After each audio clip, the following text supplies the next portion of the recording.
number 2, Ron Owens, KGO Radio. We're going to shift gears. New book out called Homeland Insecurity, How Washington Politicians Have Made America Less Safe. Written by two people, both in the studio. Terry Turchie, a former Deputy Assistant Director of the Counterterrorism Division of the FBI. Dr. Kathleen Puckett, 23 years, an FBI special agent, primarily involved in investigation and analysis of cases that involved foreign terrorism.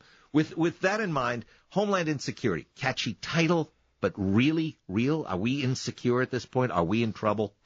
Ron, we really became worried about this many years ago. Right after we retired, we worked at the Lawrence Livermore Weapons Lab. And here's the bottom line. Over the last 16 years, if you look at the positions, the political positions that both parties, the Democrats and Republicans, have taken when it comes to dealing with terrorism, in different ways, they both dropped the ball. And they've used bad judgments, and I think they've miseducated and misled the American people in the kind of threat we face. Did you say this started from Watergate on, every single president, or when in going through it, I thought Ford somehow was excluded in this? Well, we've talked about President Ford, but we left him out because he didn't do anything intentional other than pardoning President Nixon. But yes, we went back to the days of President Nixon, and if you look at just about every administration since then, with the exception of President Carter, you'll find that bad judgments were made in dealing with terrorism. Isn't there a difference, though, between judgments and trying to do something deliberately bad? I mean, if we're talking about they're out for power, they're greedy, I mean, that's a big difference between that and saying, hey, I made the wrong choice. Well, there sure is, but here's the problem. Whether you're talking about bad judgments, developing policies that relate to lack of transparency, minimize the importance of the law of the land, or engage in outright criminality, you're using the same behavior and you have the same problems, and you're going to apply all of that lack of good sense and common sense and good judgment to decisions about terrorism. And that's where we're at right now. We have people who simply don't seem to be able to make right decisions for non-political reasens. Give me some examples of bad decisions that have been made. Well, I'll take one of these, and then I think I'll let Kathy jump in here. But let's take the most obvious. We have a real problem back in 2003 with the decision made to invade Iraq as a response to the attack of Al-Qaeda on the World Trade Center. Both parties knew long before that happened that this problem was building in Afghanistan. And you had Dan Rather on here, and you were talking at length about Afghanistan a few minutes ago. And when we did that, two things happened. One is we sent a message to the world that was very confusing. Most of the world knew that Al-Qaeda had attacked us. They knew that we didn't need to respond by invading Iraq. So we confused people about what our motivations were. We confused our adversaries as well as our friends, and we lost a vital opportunity and some vital timing there to really make even a bigger difference in Afghanistan than we could have. I can buy that because Bush was arguably the worst president in history, but you've got all these presidents involved in this. You're saying they all made these bad judgments.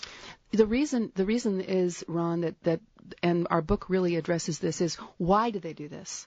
You know, it's kind of like we're not taking a partisan stance here. We're saying, look, Democrats You're do knocking this. both of them. Yeah, we're knocking both of them. Both parties.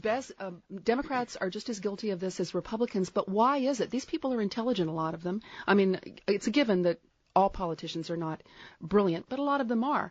But why is their behavior so uniformly bad on these issues? What clouds their judgment? And is there some element that connects all of it? I mean, is there one common? Yes. Which is? Yes, which is a literal addiction to power. People talk about the intoxication of power and being blinded by power, and there's power corrupts, absolute power corrupts absolutely. Everybody's been saying this for years, but nobody's really addressed the fact that having power activates the pleasure centers of the brain. And when you activate those pleasure centers, they like that. They like to repeat that. The addiction to the behavior and the power actually changes, it's our view, the brains of the people who have it. My guess would be that it would, if it changes it in any way, it's that you then tend more and more to be surrounded by sycophants. So therefore, you do whatever you want. And nobody tells you you're doing the wrong thing. That's Exactly.